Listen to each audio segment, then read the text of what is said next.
Hoje é quarta-feira, dia 6 de novembro de 2024. O mundo inteiro hoje está falando só de uma coisa: o Laranjão voltou. Donald Trump voltou à Casa Branca, eleito com uma maioria esmagadora de votos. Não só no colégio eleitoral, que é como funciona a eleição americana, mas também na votação popular, que é uma coisa difícil de acontecer. Na última eleição, ele não ganhou na votação popular, mas ganhou no colégio eleitoral, quando ele concorreu contra Hillary Clinton, em 2016. Este ano agora, era esperado mais ou menos esse resultado também, mas não. Ele ganhou no colégio eleitoral e na votação popular.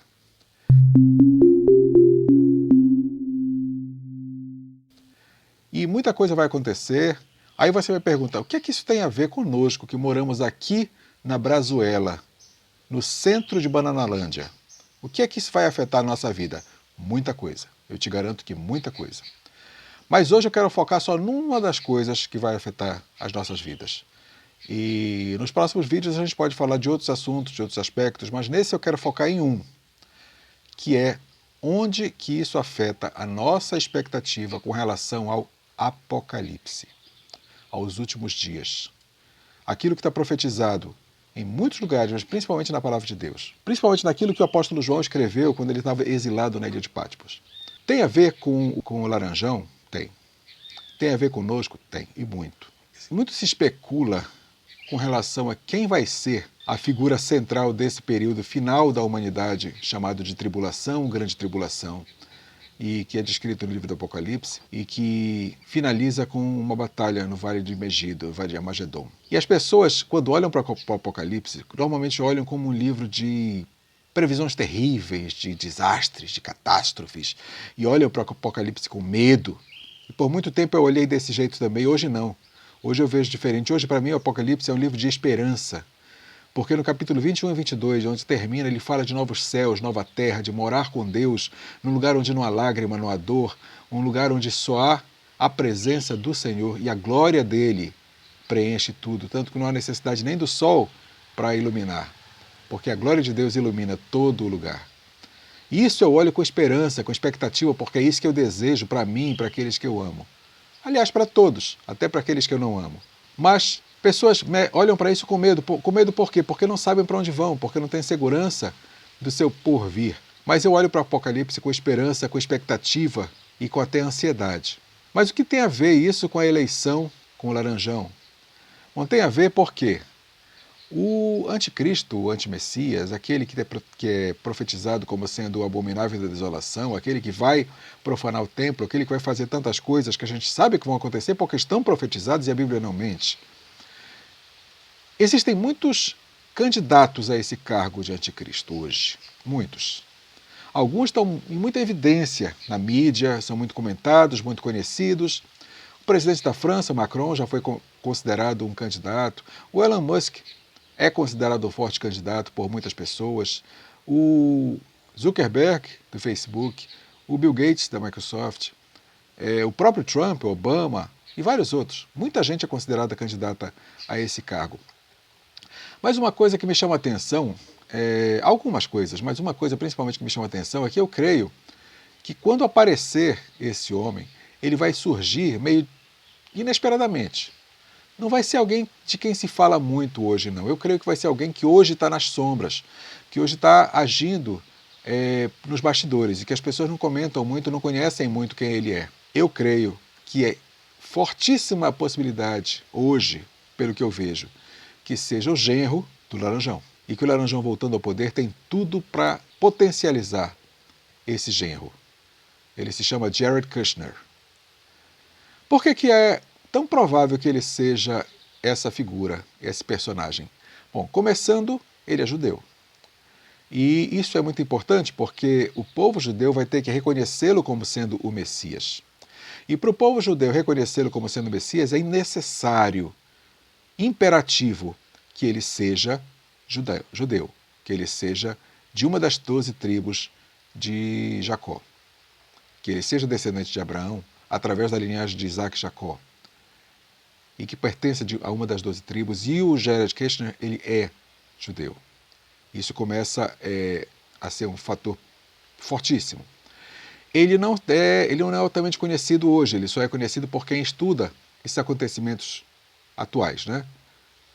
Quem não estuda, quem não está inteirado das coisas, provavelmente nunca ouviu falar dele. Mas foi ele que fez os acordos de paz quando Trump ainda era presidente, antes de 2020, chamados Acordos de Abraão, que se destinavam a selar uma paz entre Israel e os outros países árabes, todos descendentes de Abraão, que a gente sabe que os países árabes descendem de Abraão através de Ismael, o primeiro filho, o filho que não foi através da esposa dele, Sarai, ou Sara, e o povo judeu descende também de Abraão através de Isaac, que é o filho que veio através de Sara, que era o filho da promessa. Mas todos descendem de Abraão, então tanto árabes quanto judeus são descendentes de Abraão, por isso esses acordos eram chamados Acordos de Abraão. E quem era que estava costurando esses acordos? Jared Kushner, enquanto o Trump estava na Casa Branca. O Trump tentou apressar ao máximo esses acordos antes que saísse do poder, não deu. Ele conseguiu alguns países, conseguiu Kuwait, conseguiu, parece que Sudão, conseguiu vários países ali do entorno de Israel, mas não todos. Então o acordo não chegou a ser celebrado por completo. E ficou sendo costurado bem lentamente enquanto Trump não estava no poder, tanto que ano passado, às vésperas daquele ataque que o Hamas fez em Israel, a Arábia Saudita estava muito próxima de entrar nesse acordo. E talvez isso tenha sido um dos fatores que fez com que o Hamas fizesse o que fez, naquele ataque surpresa contra Israel. Isso pode ter sido um dos fatores que pesou. Mas isso quando acontecer, esse acordo de paz quando acontecer, esse acordo de paz ele tem que ter uma previsão de durar 7 anos. Isso é necessário, está profetizado.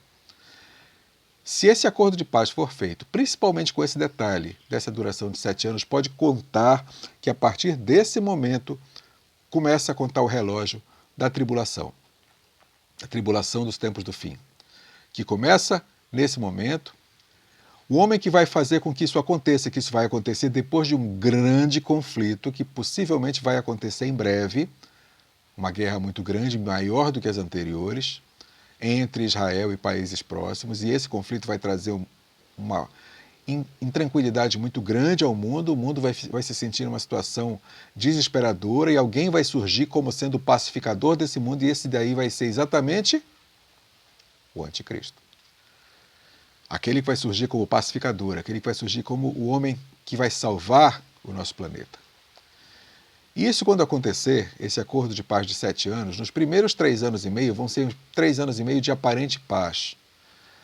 Como a Pax Romana, que já existiu um dia, né? Que Roma prometeu paz aos povos das imediações, desde que obedecessem tudo que Roma ordenava, mas havia paz. É a mesma coisa, vai haver uma paz aparente, e a própria palavra de Deus diz, quando todos disserem paz e segurança, então virá repentina destruição. E esses primeiros 3 anos e meio vão ser esse período de falsa paz.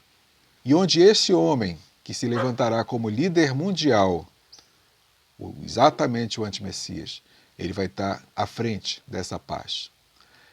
E por que seria provável que fosse alguém como o Jared Kushner? Por quê? Primeiro, é um homem que hoje não tem grande importância, mas que vai ter grande importância caso ele consiga esse acordo e traga essa paz. Tem por trás dele o homem que hoje é o mais poderoso do mundo, exatamente o Laranjão, dando backup para ele, dando suporte. E por trás deles, alguns outros dos grandes líderes globais, inclusive o líder de Israel e de outros países-chave nesse quebra-cabeça. Os outros possíveis candidatos, como Elon Musk e Zuckerberg, estão hoje aliançados com o Laranjão, com Trump, o que faz com que isso fique ainda mais forte, fique ainda mais provável de acontecer. Então, com tudo isso, eu acho assim, e que vai haver a importância crucial do Laranjão, do genro dele e dos aliados deles, para que isso tudo aconteça. Isso é ruim? Não. Eu não estou, como eu já disse, não estou preocupado que isso aconteça. Eu não estou querendo fugir disso que vai acontecer, porque vai acontecer. A minha única preocupação quando eu penso nisso, porque eu sei que tempos difíceis virão, a minha única preocupação são aquelas pessoas que ainda não estão debaixo do manto protetor do único capaz de nos salvar dessa situação, que é o Senhor Jesus. Então qual é a minha preocupação nesse momento? Não é com a minha pele. A minha preocupação é com aquelas pessoas que eu sei que ainda não estão. Essas que eu quero que conheçam o Senhor, que não estão ainda aliançadas com Ele. E essas pessoas que eu tenho que me preocupar de alcançar, e que você também, se já é um salvo, se já faz parte da noiva que vai esperar pelo noivo que vem se aliançar definitivamente, também deveria pensar nisso e se preocupar com os seus amados, que não conhecem o Senhor, que ainda precisam entrar para a noiva do Cordeiro, precisam fazer parte dessas bodas. Então essa tem que ser a nossa preocupação, porque que vai acontecer, isso eu não tenho dúvida. Que hoje um passo largo foi dado nessa direção, isso eu também tenho certeza. Que as coisas vão ser encaminhadas assim como diz as profecias, principalmente as bíblicas, sim. Então qual a nossa preocupação hoje? Manter a nossa salvação, manter nossos candeeiros cheios de óleo para não sermos como as 5 noivas nécias, mas sim ser como as sábias que tinham o candeeiro com óleo e reserva de óleo, para podermos entrar para as bodas do Cordeiro e podermos levar conosco todos aqueles que nós amamos. Então hoje, eu creio que se inicia um novo ciclo para a humanidade e a gente pode fazer parte do lado que vai sair, não digo vencedor, mas que vai sair na bênção. Vamos estar. Eu gostei, eu quero deixar claro uma coisa. Eu gostei sim do resultado das eleições. Eu esperava sim que o Laranjão fosse o vencedor. Eu estou satisfeito sim com o resultado. A esquerda no poder poderia até atrasar o apocalipse, mas traria resultados que a gente vê hoje no Brasil, Venezuela, Cuba e vários países onde ela está no poder. Então eu fico sim feliz que o Laranjão tenha vencido e que o apocalipse seja apressado, porque eu sei que vai ser um período que, para quem está em Cristo, de grandes bênçãos. Então vamos continuar a nossa caminhada, completar nossa carreira, guardar a fé e fazer como nosso irmãozinho Paulo. Amém? Que o Senhor nos abençoe, nos guarde, nos ilumine, nos conduza e nos mostre os caminhos. E vamos continuar atentos para tudo que acontece lá em Israel, que é o termômetro do mundo, e agora também lá em Washington, com o Laranjão. E não perca, no próximo vídeo vou esmiuçar mais algumas coisinhas aí que a gente precisa acompanhar e conhecer desse nosso mundo cada vez mais caótico. Shalom.